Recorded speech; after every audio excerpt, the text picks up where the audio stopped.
The Kick and Makeup MMA show is brought to you by Neon Energy Drink. Light it up.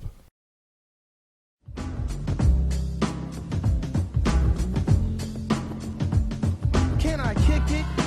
Yes, you can. Can I kick it? Yes, you can. Can I kick it? Yes, you can. Well, I'm going. Go on, man. Can I kick it? What's up, everybody? Welcome to the Kick and Makeup show. I'm the American hybrid Nick Cunningham. With me, as always, Jeremy JD Dorsey. And we are live from Analog Arcade Bar, 302 Brady Street, Davenport, Iowa. Our home, our beautiful home that we love, man. I'm so excited today. We've got a lot of announcements. We've got a lot to talk about. I just want to get into it, but we got to get some stuff out of the way first. First of all, how was your weekend, man, before we get the particulars? My weekend was incredible, man. Like, Yeah. we had so much going on, and UFC sort of capped it off with that was probably the greatest, and it sucks because most of the undercard wasn't all that good, but once we got to co-main and main, it really took it to a different level that I don't think I've ever seen the UFC go. So can't wait to talk about that, man. So we are, obviously, I just said we are at Analog Arcade Bar. Come out, check this out. That's part of our announcements later today. We are also sponsored by Neon Energy Drink. Right here, check it out. Neon Energy Drink, www.glowenergy.neonenergyclub.com. Man, I'm excited we have these today. I know. As you can see, I don't need this today at all, but I'm gonna drink it just to be super amped. I put mine on ice today, a little bit on ice. I put mine on ice on other stuff also, just to test out, because this is for a purpose today. We've got some big announcements, so I'm taste testing for some stuff coming up. Yeah. www.kickandmakeup.com. Did I say too many W's there? I don't know. It sounded like I said about 4 or 5. Yeah, you know what? Sometimes you say 2 W's, which is incorrect. So maybe you just did it the right way, and it sounded weird because. Probably what happened. www.kickandmakeup.com is the website. All of our past shows, go check it out. Kick and Makeup Facebook page. Type in Kick and Makeup. Our Twitter, that's been blowing up lately, man, and it's blowing up if I'm on it. Yes. I've been stepping up in Twitter. I said I was gonna say you've been on there kind of constantly, bro. That's weird for me. Yep. It's a necessity, man. If you the fans are on Twitter, that means I gotta be on it too. And so I've been trying to step it up. At Kick and Makeup is the shows, and at Hybrid MMA is mine. So thank you guys for retweeting and all the love we get, all the conversations. Awesome, man. Yeah, huge shout out to everybody on Twitter, the Team MMA for Life people, always retweeting darn near everything that I put out. So you guys are just as big a part of our success as everything else. So we really appreciate it. Instagram we are on also, and also YouTube, as you can see right here, Kick and Makeup Show. So make sure to tell your friends about it. Let's get some more subscribers. But if you're here, you're obviously, a subscriber and a fan, so thank you. All right, I got to take a deep breath after that because I'm excited, man. All right, so obviously, man, this past week in UFC 196, we will get into all that in a second, but we've got some major announcements. Major. First one, we can officially announce. I got to sneeze. I have a sneeze ready to go. My sneeze says, not yet, motherfucker. So you got an announcement to make before you sneeze. It just went away. Okay. All right. We are going to have a Kick and Makeup Analog Arcade Bar UFC on Fox Fight Night in April. April 16th, the biggest card of the year. I don't know. It looks like one of the biggest cards. It's big. It's pretty bold to say that after this weekend's card. Top to bottom, and especially with it being a free card at that. Yeah. So it's the Nurmagomedov Ferguson main event. Evans versus Shogun. Henderson versus Machida. Namajunas versus Torres. Swanson, Correia, Chiesa, Dodson. They're all on the card. We are going to have a fight night down here at Analog Arcade Bar. We're going to do a live Kick and Makeup show, game show type of thing. Yeah, it's not gonna be your normal just Kick and Makeup where we talk about fights and stuff. There might be a little bit of fight talk, but it's gonna be a whole lot more fun stuff, and it's gonna be more of a game show kind of feel to it. So more details on that as we get closer, but yeah, it's definitely gonna be different. It's definitely gonna be way more fun than what our normal show is. So you'll definitely want to come out and see that. So not only that, we are also gonna have with a big thank you and help, obviously, from Analog Arcade Bar, a Street Fighter 2 and Mortal Kombat 2 tournament, and the belt is on the line. Can you say that? The belt's on the line. The kick and make up. Analog Street Fighter Mortal Kombat belt. Yeah, we gotta come up with a catchy name for it. But yeah, there's gonna be an actual belt, and if you win the tournament, you win the belt. So hopefully, if you the person who wins it will be able to represent the next time we do this, because after this one, I know it's gonna be successful. I know we're gonna do it again. So you're gonna have to put that belt on the line. Then it will be belts on the line. So are you Dana or am I Dana? I don't know. We'll have to. I don't know. So if one of the other two, am I one of the fraternity? I'm not Lorenzo though. No. I don't know. We'll have to talk about that too and figure out who's who. But that is. So if you're in town, if you're in the Quad City, there's no reason why you shouldn't come out to this. April 16th, fight night here at Analog. It's gonna be a nice spring afternoon, evening. Yep.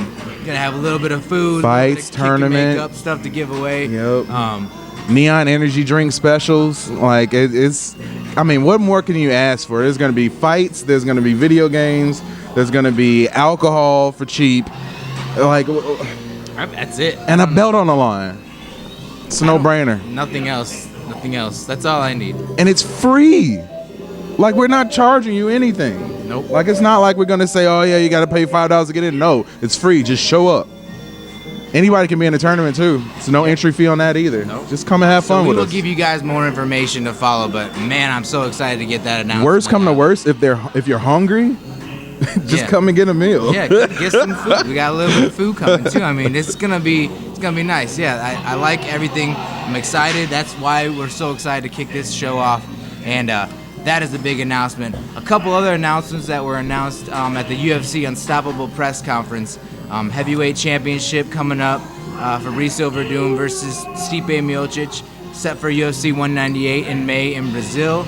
Dominick Cruz versus Urijah Faber 3, set for UFC 199 in June. And then Weidman and Rockhold 2 for UFC 199. So UFC 199 is shaping up to be pretty damn good. Yeah, and it seems like one of my main questions before this year got going was, what is the UFC going to do to lead up to UFC 200, and are they going to water everything down on the way there? And that is not the case at all. I mean, they're hitting everything on the right notes all the way up until the road to UFC 200. So I'm just happy that they're able to manage things the way that they've been able to manage them. Yeah, and I like the Werdum and Miocic fight too.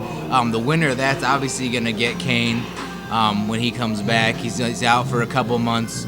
Had some back surgery, but and that was a fight that was supposed to happen that week, and then it didn't, and there was all this stuff going on. So I think people do. I know we're not big into heavyweights anymore, right. But it's still a division that is fun to watch. Some good fighters too. I'm a big Stipe Miocic fan.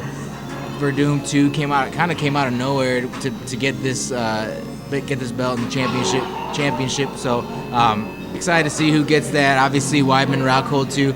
I'm more excited for the second fight than the first one, I think. Yeah, I think that one's gonna go a little bit differently, man. I can't imagine that Weidman would come into that fight and try to have the same game plan that got him stomped out the way it did before. So right. I would assume it'd be a little bit different. But yeah, very excited to see that too. Kind of surprised that they didn't decide to put that on the 200 card, but yeah, we're gonna talk about the 200 card a little bit later. A little later. I was looking at some things, and then the Faber and Cruz. I mean, I don't know. Faber's not gonna win that. Cruz is gonna get it. I don't see how Faber wins that, but we'll break that down later. But I saw that one. I was like, all right, whatever. Surprised that Dillashaw didn't get another crack at Cruz or whatever again. Yeah, that was kind of surprising. But I feel like that's more to come with that later too. Mm-hmm. So that's what the big announcements are from the UFC. And let's talk. I mean, before we get into the high kick, so if you are new to this Kick and Makeup, welcome and thank you for showing up to check this out. We do the show in 3 segments: the high kick of the week, which is the best thing that we feel like went on; the low kick of the week, which is the worst, and that's some bull kick where something weird or crazy that happened and we just kind of rant and rave and talk shit for a few minutes, and then move on. So Can I mention something else real quick too? We had an awesome interview today with Invicta FC 16 bantamweight fighter Kelly Killer McGill. So I'm gonna upload that hopefully tonight. It'll probably drop at the same time. That was fun. I like that. Oh yeah, it was great, man. She's awesome, and we even took her to a little weird spot at the end, and she rolled with it. She rolled with the punches. So we get a little weird on the show, especially at the end. So it's no different when you interview somebody. No, you guys like the time to get weird. We're not scared to get weird. Right. It doesn't matter. So we got weird, and it was fun. Weird. So before we get into the high kick, I wanted to talk about the UFC 196 prelims. I think you said a word wrong where the prelims were not bad. The main card fights were bad. Yeah. The prelims were awesome. Yeah, they were action Prelims packed. were great leading up to UFC 196. So I just want to say, 3 of the 4 prelims ended in finishes, which was awesome. Nice at Fox Sports 1 lead up to the fight. Diego Sanchez, fought Jim Miller. Pretty fun fight. Not as bloody and crazy as I thought it would be, but still a fun fight. And then, like I said, 3 of the 4 fights ended in finishes. Vitor Miranda, Nordine, Taleb, and then CR Bahazardado. Just had to bring this out of retirement. Had to bust it out. Bust it out, man. I kind of put this shirt in retirement for a couple reasons. One, I didn't think he was fighting anymore. It was like 2.5 years. I was like, this guy's done. And plus, I kind of outgrew it too. It's a schmedium on me. So XM. Yeah. Extra So I didn't want medium. to wear it anymore. But had to bring it out because he looked pretty good in his fight too, versus Brandon Thatch. Pretty hard on himself too, but finished with the submission win, arm and head triangle. I love that. But it said, he was out for 2.5 years. His cardio was a little bad, he said, but he said he got hit by a car twice in the training camp. Did you catch that? No, I didn't. So I was like, wow. all right, man, well, I'm really happy I you're bought pretty your shirt, tough. killer. Yeah, That's the other killer right there. CR the killer. I was really surprised that Thatch didn't get the win in that one. That was man. a fun fight though, man. It was. I'm a big Brandon Thatch fan too. I am too, and I thought that he was gonna be able to be a little bit more dominant in that fight, but it didn't happen. But yeah, it was definitely a fun fight though. Yeah. Also, Nordine Taleb. Can we talk about him? And we'll save that for the bull kick. Not the bull kick, the low kick. Excuse me. But he had a big knockout win over Eric Silva. Awesome to watch. And then Vitor Miranda too, man. Kind of put it on at the end of his fight. Yep. Big TKO win too. Big head kick and just dropped 10 shots to end it. So really, really good prelims leading up to this. It was the main card first couple of fights that were just kind of like everybody. I don't think anybody cared because we were just waiting. You bought that card or you went to go watch that card for the co-main and main event. Right. So I wish they would have thrown something else on there. The other 3. And no disrespect to any of the 6 fighters that were the first 3. The Amanda Nunez was fun to watch. But I didn't get into him too much too, and we're not gonna really talk about him too much. So sorry if you're here to hear about Amanda Nunez's stats. This is not the show. Nah. Let's just get right into it then, man. The good part. Let's get into the good part, man. Let's both take a little sippy sip. I got to do a neon sip too. Yep. UFC 196. Good golly almighty Jesus Christ. All the stuff you can say. The high kick has to go to Nate Diaz, right? It has to go to Nate Diaz for beating Conor McGregor at UFC 196. He submitted McGregor in the second round after berating. I like when I say berate. After berating him with his boxing, which he did. McGregor tried to go for the takedown. He got stuffed. He got stuffed and subbed. I like that shirt. Stuffed and subbed. Man, what do you think? I don't. Okay. When the fight first started, like I was ridiculously hyped, just because I was excited to see what was gonna go down, and to have things go the way that it went had me feeling a way that I haven't felt as far as fights were concerned in a long time. Like it was one of those events where I had to rush to the phone, and start calling people. Like I called you, I called some of my other fight friends. Right? I was I could barely hear you, and I said, we can't talk now. Right, We can't talk. We got to save it for right now. And just to see, I mean, you know, breaking down the fight, McGregor started out strong, was, you know, sort of tagging Diaz, and as things sort of just kept going, you could sort of see that Diaz was filling out the power of McGregor.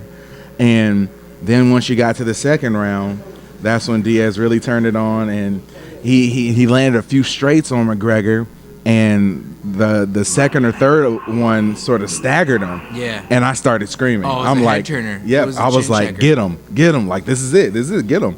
And you know, he was able to do that. He got him in the clinch up against the cage, and he started hitting him with a few knees. And Diaz later said that he heard McGregor exhale when he hit him with a knee, and he said, "Oh, I know it's over." Second one, man, one of them went through, and you can see it buckled him a little bit. Yep. And then they eventually got off. He peppered him a little bit more, and then McGregor went for the shot. And I looked at my wife, and we were watching at the same time, and I looked at her, and I said, "It is over." The second that happened, I said, "It's over. It's done.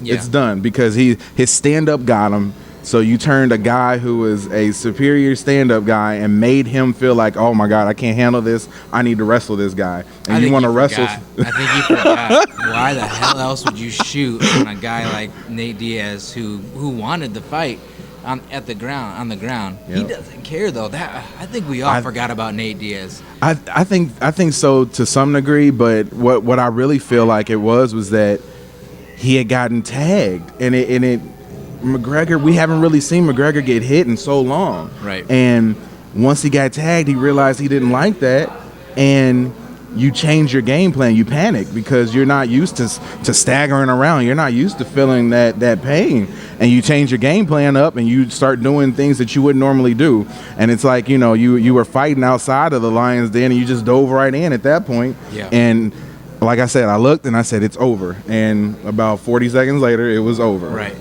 I think that also, I mean, in the first round, too, I made a comment to somebody I was with, too, that I've always heard about Conor McGregor's left hand, and I've seen it myself, too, and it's never impressed me. I'm not going to lie. The other fights I've seen Conor McGregor throw that left hand, I just was like, what is everybody talking about with this crazy left hand that's putting people down? And I get that it put down Aldo, too, but it was a counter left.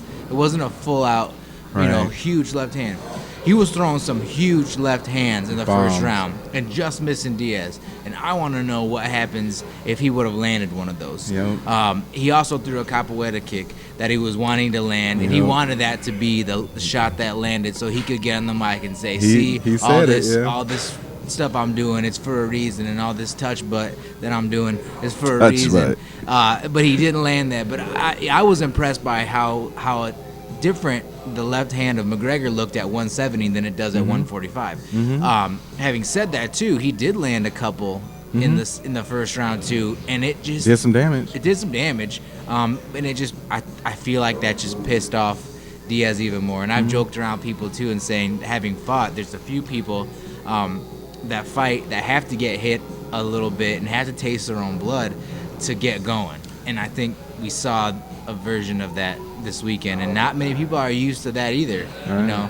And so that was awesome to see. And Diaz said that because of his lack of training camp, that he wanted to sort of wait out the first round and just get himself going. And like you said, I'm sure that has something to do with it too. You know, get hit a few times and fill out his power, and then turn it on in the second round, and that's what happened. And that thing with the shots that McGregor was throwing, though, those were, you know, almost haymakers. They weren't really left straights. They were it wasn't lunging. Combinations. No, they were just lunging. Big shot after big shot. A lot of energy. Yep. And he said it too. He just exerted a lot of energy early, and probably shouldn't have done that. He wasn't sitting back on any of those shots. He was just throwing them out there like the Hail Mary, you know, shots, the one and done shots, and it didn't work. And I love how honest and humble he was in the fight at the end, and said, you know, I tried some stuff, it didn't work, I'm a champion, I'll come back. You know, Nate Diaz is a tough guy. Like, I was just really happy to see that he could talk like that, which makes me believe again that I know he hates getting asked this in press conferences if he is a character. Right. And he says no, but I think he's a character. I think he's a character, and that his true self for me came out in the loss. And even in his wins, it comes out too. Like after the fact, like when he beat Aldo, like he wasn't afterwards really talking a whole lot of trash. He talked some, but he wasn't talking a ton of trash. He was more humble, like, you know, I'm just happy to be here. I'm happy for the moment. And like you said, that's the real Conor McGregor. And I give him kudos for being able to do that. Part of me gets angry when I see that though, and I'm just like, oh, you talk so much trash, but you have to remember that it's these guys' job to sell a fight, and you got to sell that by any means necessary. Conor McGregor is the show right now, and if you're the show, you have to play up that angle. I don't blame him for playing up that angle. I don't like it. Just the purist in me doesn't like it, but he has to play up that angle, and that's what he does. I think we needed that too right now, right? A card like that, a finish like that, a main event like that. I think it was much needed. I said too, I can't remember the last time I've been out and watched a fight where I'm cheering with my hands in the air, and you felt like Super Bowl Sunday. I mean, this place was going crazy, and I know the people I was with too, they're not huge fight fans. They watch them here and there, and they're losing their minds, and they're getting caught up in the moment, and it was just such a big moment and a game changer, and it shakes up everything right now, and it's awesome. It made the UFC feel totally unpredictable, and I think like there's a certain level of happiness you get from watching the elite perform and knowing and feeling like the elite are gonna win. And McGregor was pretty much in that category before this fight, where you just felt like, oh, well, eventually he's gonna win. But there's also something to be said for the complete and utter unpredictability of what's left. Like, I don't know where to go from here. Like, and that's what I'm gonna wait to talk about till we get a little bit later, is what happens now with both fighters. Yeah, we're just gonna wait. We're gonna hold off for a second. That was a tease. Yes, it was, man. Because I just wanted to Just go a tip. into, but then we'll wait. We'll wait and give the Just a co-high tip. kick out. The co-high kick. He doesn't hear what I'm saying. I can't. I said hear. just a tip. Oh man. Pervert boy over here. It's all right. It's all right. Sorry. Hashtag Kinda. just a tip. What kind of Ooh, No, we can't hashtag that one. No, because what if you... Nope, sorry. Don't hashtag just the tip. Yo, girl. All right. Co-high kick. Miesha Tate defeats Holly Holm in the co-main event. Co-high kick, co-main event. Miesha Tate defeats Holly Holm, becomes the women's bantamweight champion. Oh my God. Oh my God is right, man. Can you just say that? And what a fight. Like, that wasn't quick. It was slow. It was methodical. It was action packed. And then to see her pull it out in the end, like I told you when we talked before, that I was genuinely happy to see her win. Like, I feel like more so than probably any other fighter, I've probably seen her more in person than I have anybody else. Just all the different times that I've been to, the UFC events, and it always seems like she's always on the card when we're there. And just to see her evolution, and I know there were certain points where I'm sure she questioned why she was still continuing to do it, especially when you lose to Rousey, the way she lost to Rousey, and not knowing where your future is at, and especially after the Rousey home fight, there was a legitimate amount of time where it was like, okay, well, we're going to do the Rousey home too, and where does that leave pretty much everybody else in the division? And I know she was like, hey, I thought this was going to be my title shot. She was close to quitting. Yeah. I mean, she was close to quitting, then got the title shot. And I'm so happy she didn't quit. And I know she's so happy, or Camp's so happy. And what a grindy win. I mean, it's exactly what you predict. You didn't predict it, though. It's what I laid out. It's what you laid out. I laid out. I didn't predict it. We're going to talk about this later, because you're not the only one that I'm going in on today about calls and blueprints. We have to define calling a fight and laying out the blueprint of what could happen, how people win. So that's fine. So that's why we were joking around saying we're going to battle today. Yeah, a little bit of battle. But But it was exactly what the blueprint that you laid out was. It was not. It was getting grimy, getting dirty. She almost won in the second. Very close, and I'm so surprised. It's Saved by the Bell. I mean, that's literally Saved by the Bell. If it was 10, 15 more seconds, she would have tapped. Home would have tapped. She had that rear naked locked on. And can we talk about the rear naked choke for just a second too? And everybody always asks me like, "What's your favorite choke?" And I love all the other stuff too.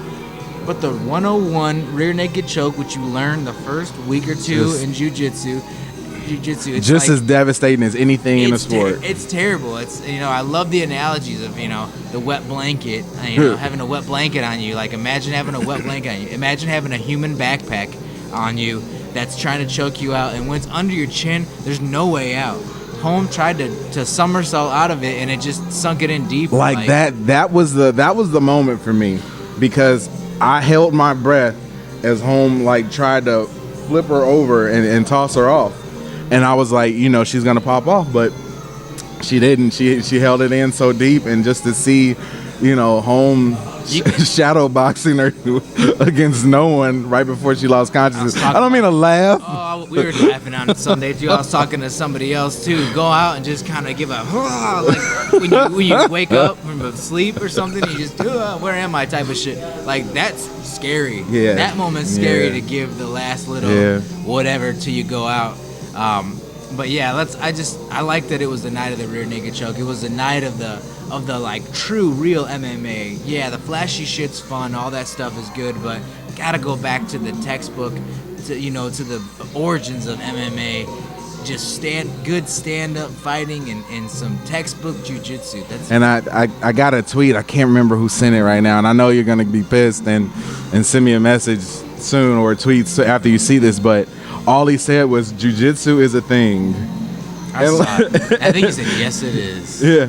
Like that, and that's what it is. It's the great neutralizer in the sport, and this is where we contrast, UFC 196 with Glory that we saw the week before, where Glory is like straight action packed.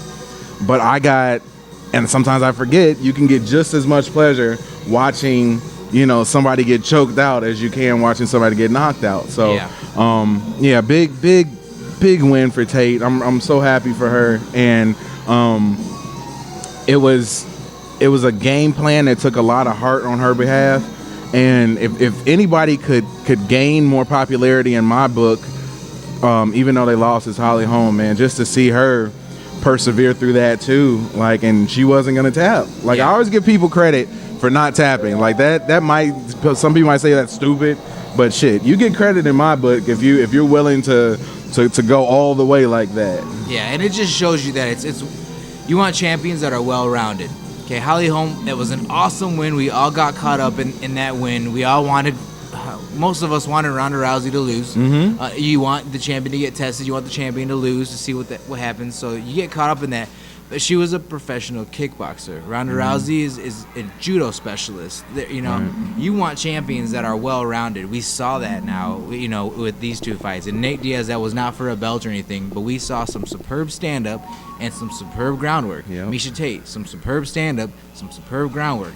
You have to have both. It's called mixed martial arts for a reason. Yep. It's not the Kickboxing Association, American Kickboxing Association. It's mixed martial arts. So, a note to all the people coming up and a note to all the good stand-up fighters out there. If you're not going to jiu-jitsu practice on Tuesdays and Thursdays, you better get your ass there, because you got people like Miesha Tate that are doing it all, and they're getting into becoming champions. You got people like Nate Diaz that are doing it all, and they're getting their shots, and they're doing very well, because when it hits the ground, what happened to Conor McGregor when it hit the ground?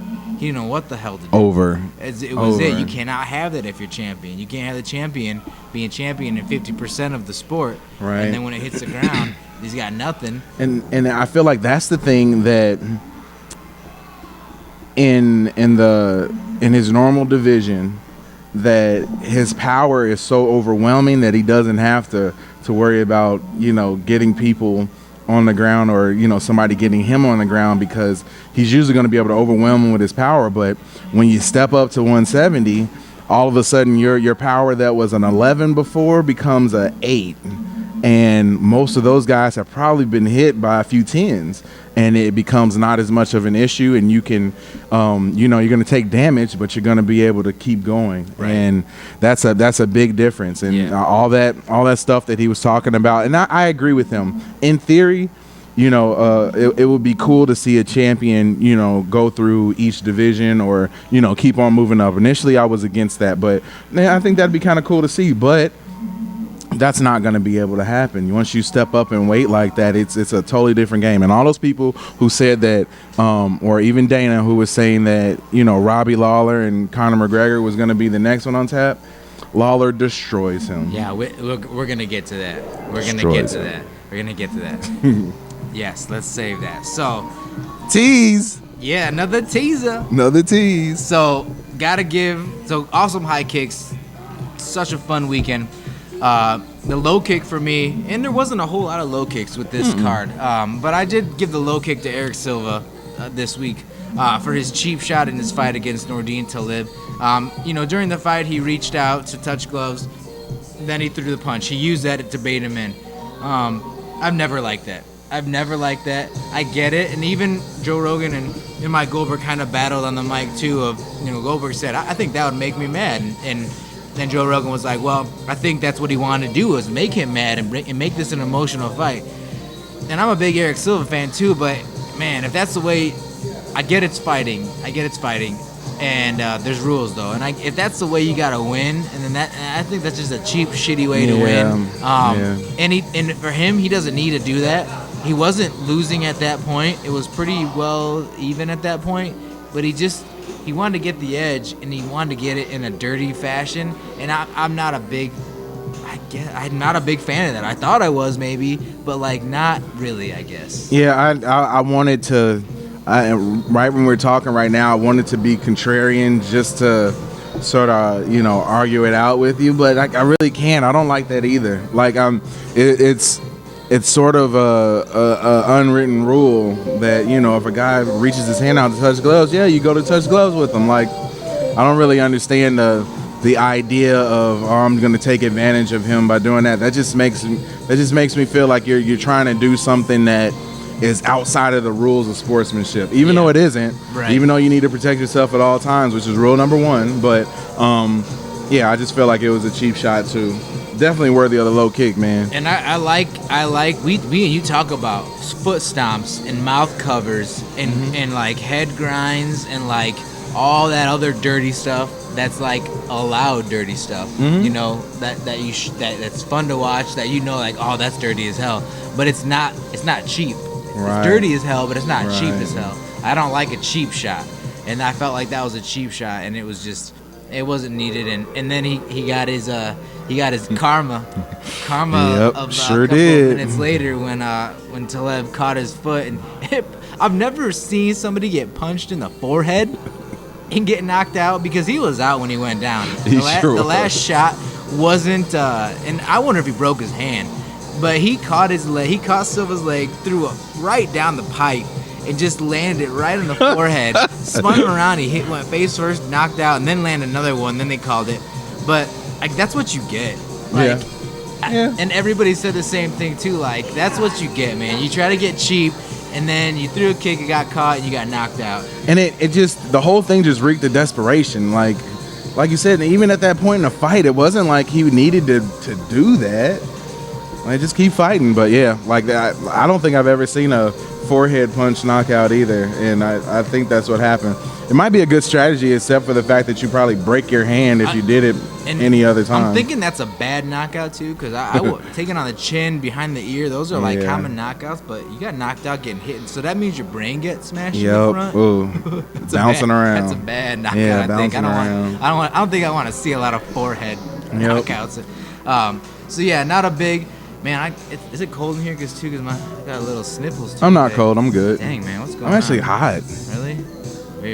Weird. All right. I like to let you guys know why, sometimes, I have these things, I burp, or I sneeze, or my nose is. Or you have the itchy nose. Remember the itchy nose week? Yeah, I just want to tell you guys so you wonder if it wasn't the line of coke you did in the bathroom or anything like that. No.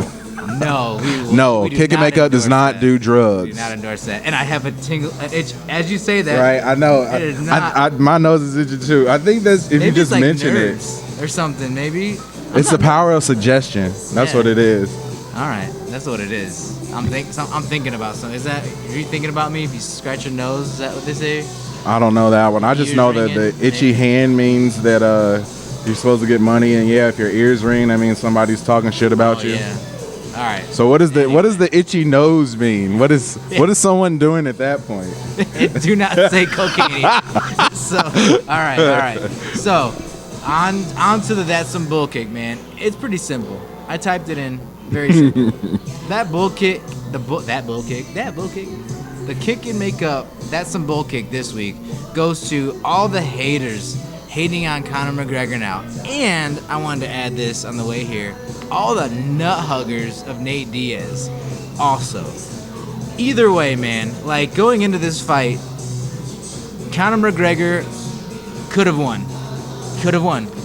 Nate Diaz could have won. There was blueprints that we laid out for each fighter, very plausible, completely possible. Like, and so for anybody today to be, oh yeah, I knew that was gonna happen. Oh fuck Conor McGregor. Oh fuck Nate Diaz. Or oh Nate Diaz is the greatest thing to hit me.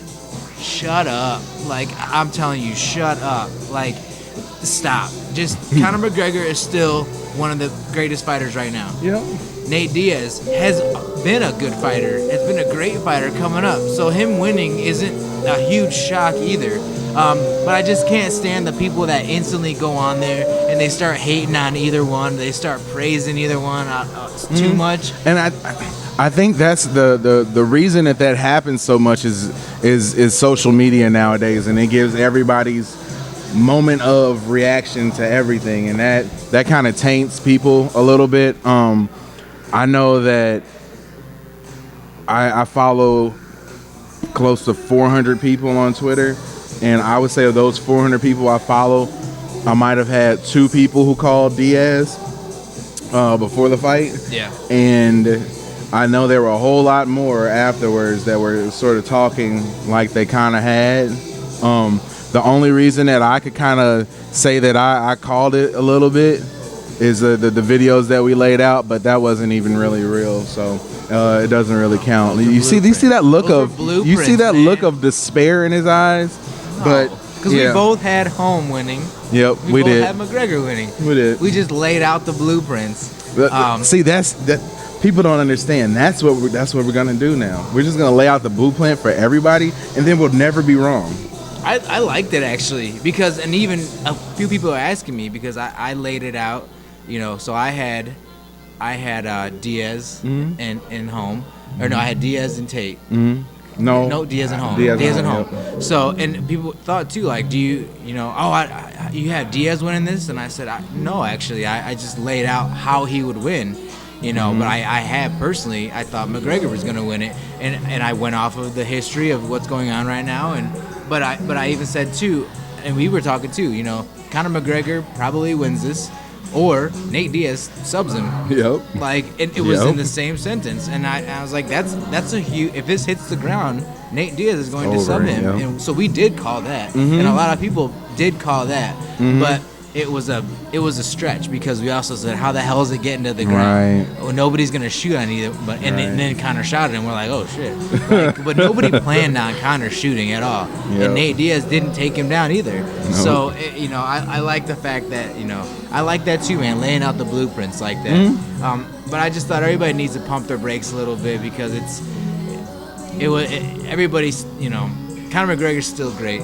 He's still fun to watch. Nate Diaz, it just shakes everything up. So all the hating and all that stuff on him, like, I think we didn't do that either for Ronda Rousey when she lost. Like, no, I wasn't excited that she lost, but she also was a different shit talker too. Right. She was a bit more mean about it and not witty like Conor. Yeah. So her loss too, like, you did want her to lose. More personal, I felt like, with her losing. But as a fighter too, you don't wish defeat upon anybody. You don't wish heartaches, and I know she got a lot of death threats, and that's too much. Yeah, like that's too much. And you know what? I saw a few of those on on Twitter and stuff too, like after the fact, and people talking about how, or even before, like how they were gonna, I forgot what I saw, something about hanging McGregor's wife or something. I mean, it's just like social media gives everybody an equal amount of say,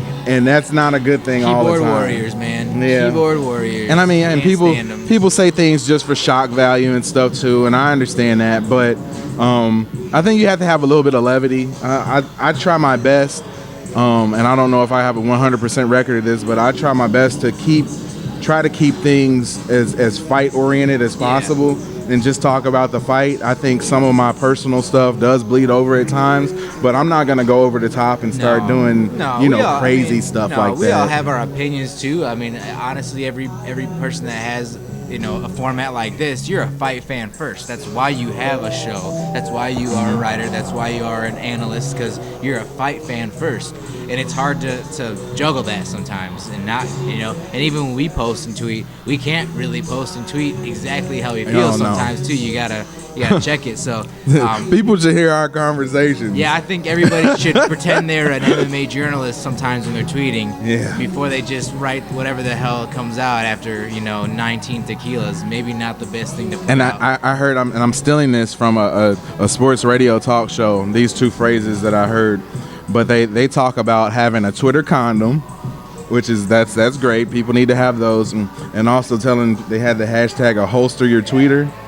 And I think that needs to happen too. Yeah. Like there's some times where you just don't need to say anything if it's gonna come out like that. Right. And yeah, like you said, it's definitely bull kicky when you get people out there just over the top with it. And you don't have to. And I know it's everybody's opinion. You can say what you want to say, but I think you lose a little bit of credibility when you take that sort of thing over the top. And there was a lot of over the top. Yes, a whole lot of over the yes, top. There was. So. Dust has settled. We're going to talk a little bit about UFC 200 now that we have a little bit more of a picture. We said we're going to do like a little fantasy kick and make up. Well, each of us are going to do kind of who we think is going to be in UFC 200 after everything that happened. Obviously, the UFC had some different ideas going into this. They have to switch it up a little bit now after McGregor lost. Like you said, they did think that McGregor Lawler might be the main event of UFC 200. Right. That doesn't happen now. So what I do think happens is, and what they've said, well, they haven't made it official, but it just looks like it's going to be McGregor Aldo 2. Main event of UFC 200 is what I think. McGregor Aldo 2. You in agreement with that? Are you looking at my notes over here? I didn't look. I have it down already. The second one I have on here is McGregor Aldo 2. So You have them as a co-main event? I didn't really set them like that? Okay. like that. Okay. I just have that on there though. So we're in agreement. That makes sense though. That's that gonna makes happen. sense. He said he's going back down to defend his title. Was it true that I heard that they said that Aldo wasn't watching the fight and he was watching porn instead? I didn't hear that. I didn't know if that was true or not. Gave him the bull kick. And I kind of wanted to give Ronda Rousey the bull kick too, of wherever she was at, not watching the fight, acting like she wasn't interested. Bullshit. Bull kick and bullshit that you weren't interested in that fight. You were at, I don't know where she was at, some other sporting event. And then Dana White had to call her and tell her what happened, and she had no idea. Like, yeah, right. I don't. And my thing is, what I don't like is that screams ridiculous ego when you do stuff like that. If I'm a fan, I'm gonna pay attention to everything that I need to pay attention to for the sport. Good fighters do that anyway. You should be there. And I was gonna say, if you're a fighter, that's even more incentive to be paying attention. You should be there watching it, but whatever. So anyway, have that. The co-main event, they've pretty much announced already. Rousey Tate 3. It's on my list too. Yeah. So those are kind of the obvious ones. I don't know. We were talking about a little bit too. Rousey Tate 3. Does Rousey win again? Miesha Tate, is she a different fighter now that she's a belt? No. It's the same stuff. So does Rousey get her again? I mean, I don't know, but Miesha drug her into the deep waters before. Yeah, it's first two fights. So it's so different. Like, and that's the thing that I think that everybody who follows sports always wants to be able to like predict how things are going to do because of past experiences. And when you need to realize that it's not always gonna go the way that you think it should go. So yeah, everything in me tells me that Miesha Tate subs Ronda Rousey in round 2. no, it tells me the exact opposite.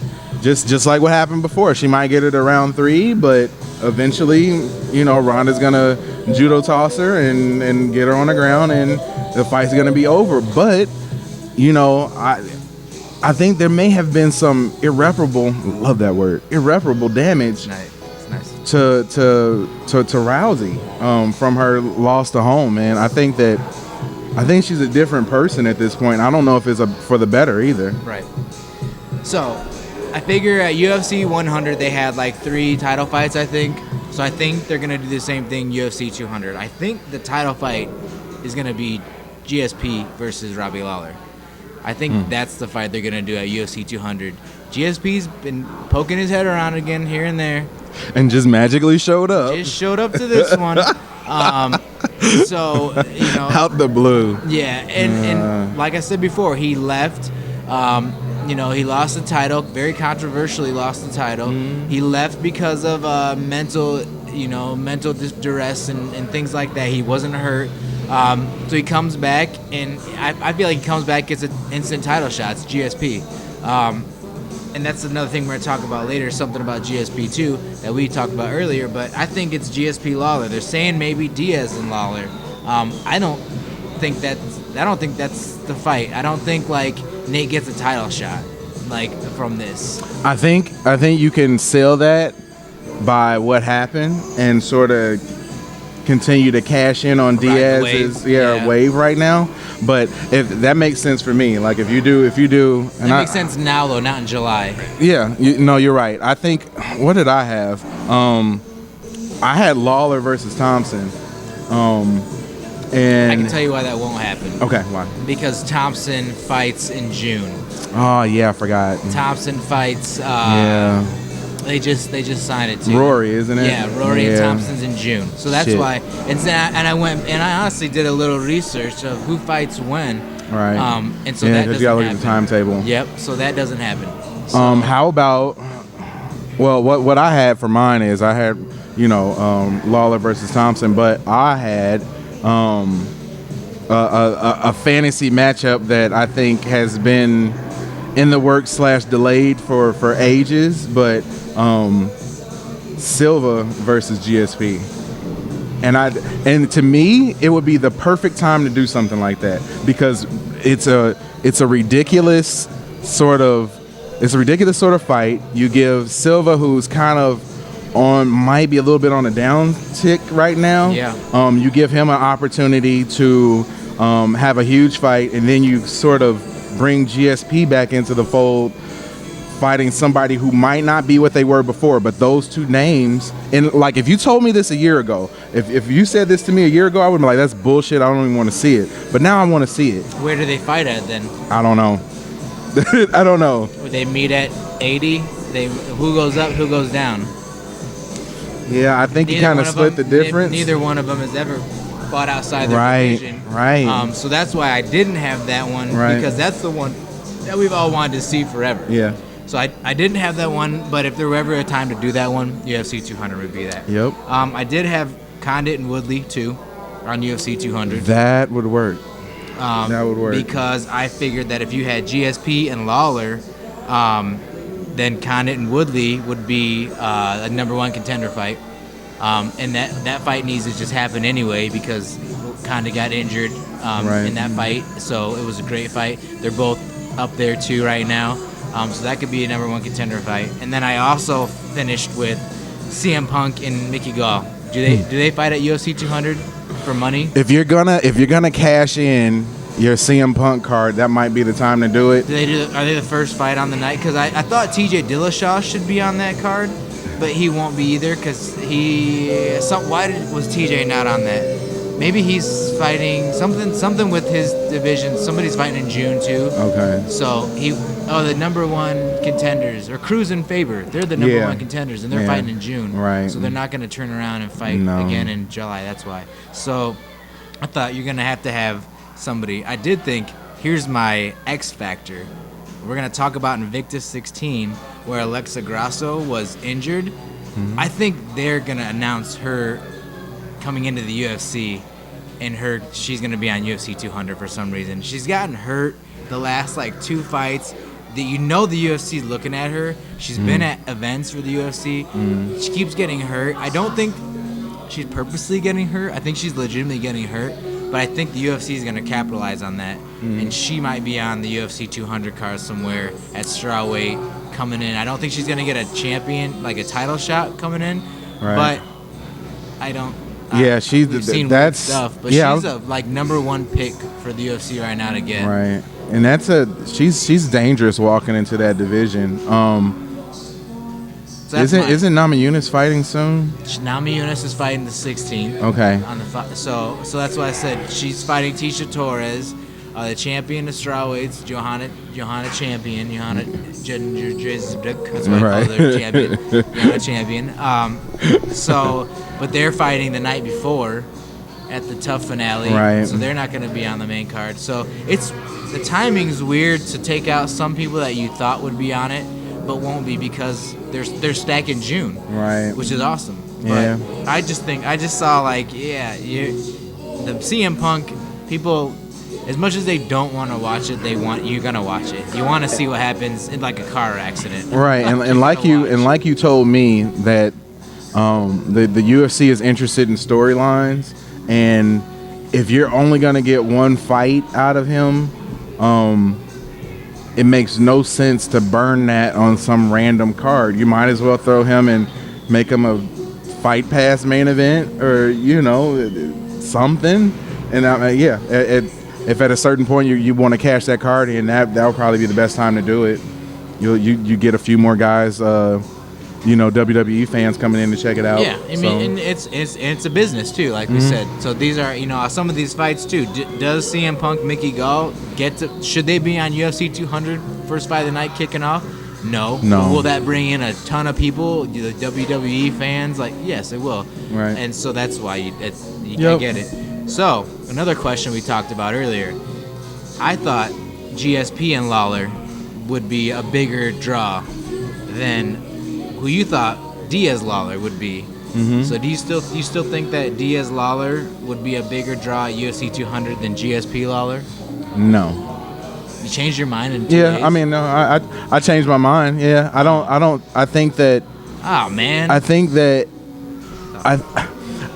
that's. I mean, just sitting here talking to you about it, I think that it is that is probably a better draw. Yeah, it probably is a better draw. If all right. I can make disappointed in him that we're gonna argue. I can make the argument, but no, it's a bigger fight. It's a bigger fight, and I can't. I'm not gonna muster up the like before this. I wanted to, but no, you're right. But you're right. I like both. I do too. I like both. DFC. I like GS. GSP and UFC and Diaz. That's what happened. So Diaz and Lawler, both bangers too. Not a wrestler and jiu-jitsu too. So it hits the ground. There's gonna be Lawler wrestling, and there's gonna be Diaz probably getting him in a submission. Right. So I just thought, but GSP Lawler, you have similar fighters there. You've got they're both stand-up fighters. We've both seen them in wars. It hits the ground. They both kind of lay and pray. Like, they both kind of grind it out on the ground. Right. So that's why I thought, like, it would be more of an even fight of GSP. I think it's just fun to, I think fun, man. I think the likelihood of a Diaz-Lawler fight, I think that would be more exciting probably than a GSP-Lawler fight. But I don't think the UFC would probably see it that way. I know. I feel like we're gonna see GSP on UFC 200. Yep. Either some form or fashion. Yep. We're probably missing a person right now. So I had one more. I had one more fight. Oh, sorry. And I had Jones versus Rumble Johnson.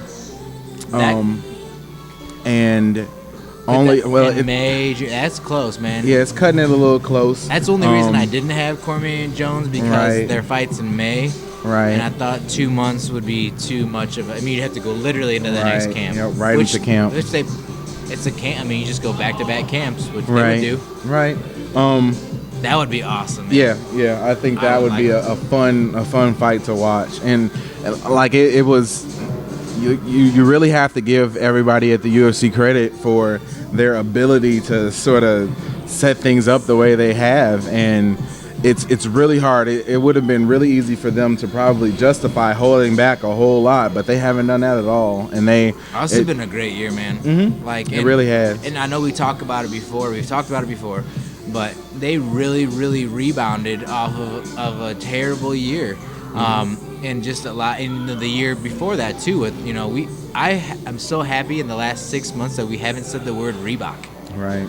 because Yep. I think we're so far past that now, and it's fine, and everything just kind of worked itself out. Yep. And they got back to putting on great cards and great setups and great matchups. They haven't canceled events. I mean, 2 weeks, Conor McGregor fight. They could have scrapped that fight, and they didn't. They found something. And how much hype in 1.5, 2 weeks did Diaz and McGregor get? Jesus, man, I haven't been that excited in a long time, and that was within 2 weeks. Right. So, once again, good job to the UFC for just keeping it interesting, keeping the ball moving, not showing any signs of staggering or anything, man. It's been fun and awesome. And it shows why you can't really have too many long range plans either. You can't really set something up at the beginning of the year. And like in my mind, and this is where I'll say I was wrong, because in my mind I was like, okay, well, everything is going to be banking on UFC 200, and you sort of have to hold off on certain things until then. But in all actuality, if you do that, you're sort of trying to say that, okay, well, if I hold back on this, and this, I'm going to assume that other people are still going to be champions. And as this year has proven, that is not the case. You can't bank on anything or anybody in any fight. So you just got to kind of ride it out for what it is. I feel like there's in our fantasy setup for 200, I feel like there should be like one more huge fight, like you said, that we're missing something somewhere. Well, I had the winner of Werdum and Miocic fights Kane, so that might be on there. Yeah. Because Kane will be fine by that point. With his surgery, it's 8 to 10 weeks, then get back to full training camp. So if Kane's better, then Kane will be on that card. See, this is where I really wish we had a mega star in the heavyweight division. Like if you had somebody, go back, Brock Lesnar. Exactly. Yeah. Like somebody like that. Well, and interesting enough, because for the argument that we had, I did some research to back up why GSP and Lawler would be bigger, and I expected when I Googled, top UFC draws, which made the most, and I was gonna come in here being like, well, GSP's on 5 of them. No, man, Brock Lesnar is the top 5. Like, all his fights are in the top 10, which I'm like, oh, that's right. Like, that time, Brock brought in a huge amount of people. Yep. And so you're right. We, if we had a heavyweight guy like that, it's for sure it'd be on. I mean, he was the main event of UFC 100, and it was a crazy fight too. And it was the one where he's throwing around beer and snarling in the camera, and that was a great fight too. So, they need somebody, but I like watching Cain Velasquez a lot. I do too, and I hope he can get better. And get sea level Cain. Yeah. Did you hear that? No. I forgot who said that. It might have been Goldberg that said that, but yeah, like sea level Cain Velasquez. Yeah, no. Yeah, we need him at sea level. Yeah, man. It's true though. I mean, yeah. We can tell a whole segment on that one, man. Yeah. Well. So. Hey, if you got your ideas for UFC 200, send them to us. Put them in the comments below. We love to talk about them. Comments, man. It's fun. Yeah. What do you think is going to be on UFC 200? Who we miss? So upcoming next Friday, or this Friday, a couple days from now, Invicta 16 on UFC Fight Pass. If you guys don't have UFC Fight Pass, pay your $10, man, and get it. This is still, man. Even the prelims of this card, you missed Diego Sanchez if you didn't see it. Last week was Bisping and Silva. That fight alone was worth $10. But these Invicta cards, they're always so good. Atomweight and flyweight titles on the line. Ayaka Hamasaki and Amber Brown, Vanessa Porto and Jennifer Maia, they headlined the main event in co-main. Irene Aldana, who's a big Another big up-and-comer. fan of her. She's fighting Jessamine Duke, who's awesome to watch too. One of the 4 horsewomen. Yep. Made her way back to the Invicta. I was just gonna say I hate that phrase. Horsewomen. Yes. 4 horsewomen. Oh, I just remember her being one of the 4 horsewomen. No, I mean she is, and they talk about it all the time on Twitter, and I hate that. Oh, I hate that. I didn't like them in the movie Entourage. No. And I didn't notice, and I have nothing. I don't dislike any of those 4. No, I think don't they're either. all awesome. I just don't like the Shayna name. Baszler and all them, they're awesome. But they're kind of gangy in the Entourage movie. But- Plus they and you- beat up Turtle too, which I didn't like. They're Right, all Turtle's mean to my Turtle. guy, That's my man. dude too, man.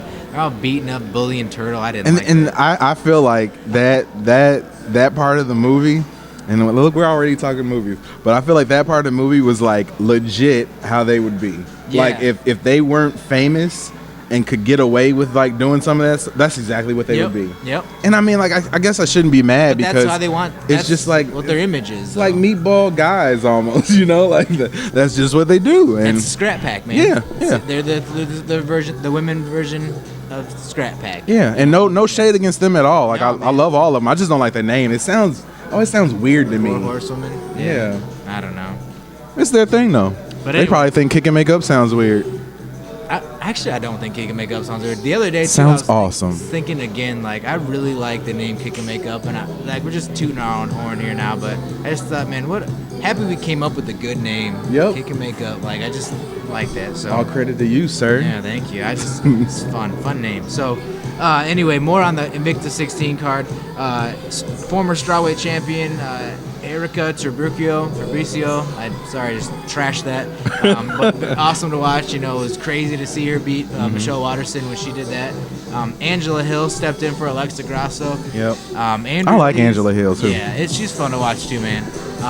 Andrea Lee's on the card, and then obviously Kelly McGill, who we will get the interview up later, is the second fight on the night, and she wanted to tell everybody, make sure, and this is a little teaser, another teaser of the interview later. Make sure you guys watch it from the beginning because she's the second fight. So if you come in late, you're Yes. gonna miss her fight. So don't do that. That's directly from her mouth. Yep. So I love Invicta cards, man. They're fun. They're always action packed. They're just good. So And it's a concept that I wouldn't have thought of. I wouldn't have thought of just putting together this full female fight league, and you probably couldn't have done this in this fashion, 6-7 years ago. But they've come along at a perfect time in the sport, and there's so much talent there. That's the thing that a lot of people don't know either. That you just think that all the talent is in the UFC. There are champions in Invicta right now who would. Who would be number 1 contenders in UFC if they just happen to step over right now. So there's a ton of talent there. So, man, the dust has settled.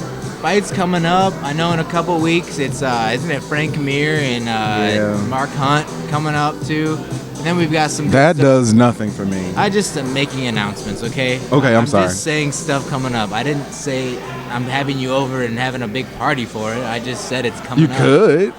I mean, I might still. I guess if you want to come over and hang out, we'll have some food or something. But I'm just saying stuff that's coming up, okay? Okay, I'm sorry. But yeah, so big announcement. Again, Kick and Make Up, April 16th, party here at Analog Arcade Bar, 302 Brady Street. Thank you to Analog for having us every other week, allowing us to do this big Street Fighter Mortal Kombat Kick and Make Up.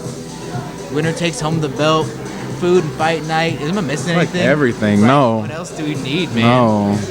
I was looking Tons up of- Kick and tons of Make Up neon. stickers. I looked up a sticker site, like Yeah, like the vinyl, the decal stickers. I think we can get some of those. Yeah, we Stick those gotta- on laptops and folders. Yeah, we gotta have some good swag to give away. So we're gonna Maybe a look- T-shirt or two, or just give the people the T-shirts That we owe still T-shirts owe to. from like 2-3 years ago. You got to come in town then. Yeah, if you guys that we owe T-shirts, you have to come to the Kick and Make Out show. I know you don't live in town, but if you want those shirts, you'll make it happen. So now it's on you. Now it's on you. well, yeah, we're gonna put all the fur, everything onto you. Make it your fault now. Now we said you'll get them, but you have to come to that event. So And then they're gonna show up, and then we're not gonna have them.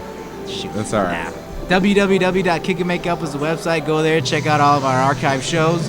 At Kick and Makeup is the shows and JD's. At Hybrid MMA is mine.